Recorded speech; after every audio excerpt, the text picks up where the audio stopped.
seeing our people floating, seeing children floating in the water, and for days and days. And I'm like, what the heck? There was nobody to come get them.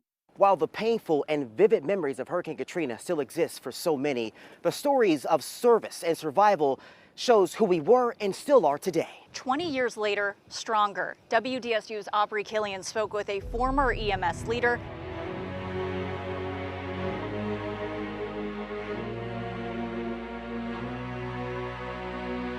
This was very much, people described it like being in war. A war that Dr. Juliette Saucy was ready for. She served as the director of EMS during Hurricane Katrina. So it's one of those life-defining moments. The moments and memories are vivid. 911 call takers, overwhelmed. We would take the calls and they'd be like, Moa, my father is, not breathing. And we were like, well, there's no ambulance to come and there's certainly no hospitals to take him to.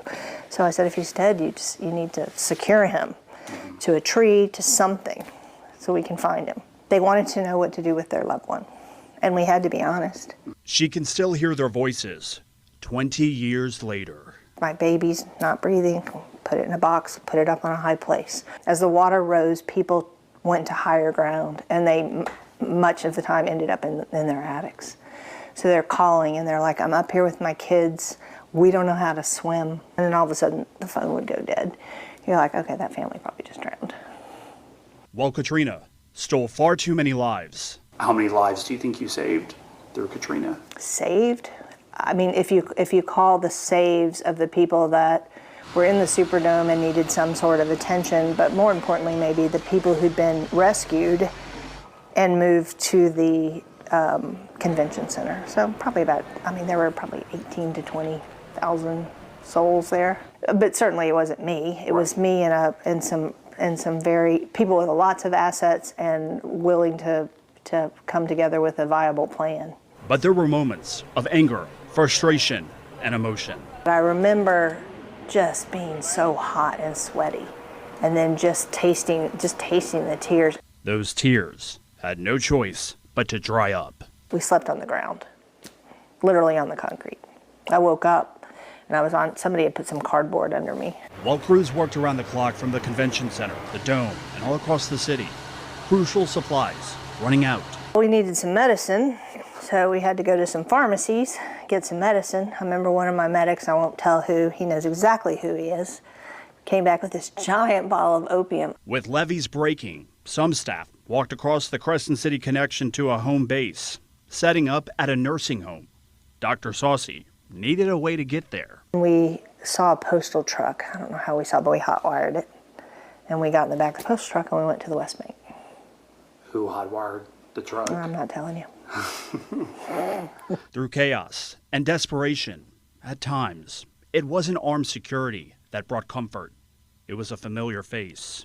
And they just needed to recognize somebody they knew. Most of us had something that had EMS on it. And we're like, we're here to help. And there's a moment she's never revealed until now. A call, not from someone in need, but from someone she hadn't heard from, her dad. He said, as in his usual dictatorial kind of whatever, I'm telling you, this is not safe. You need to get the hell out of there, blah, blah, blah. I said, Dad, we can talk about anything you want to talk about, but I'm not leaving.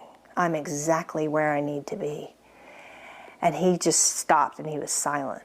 And he said, what can I do to help you? My dad has never said that to me before or since. What can I do to help?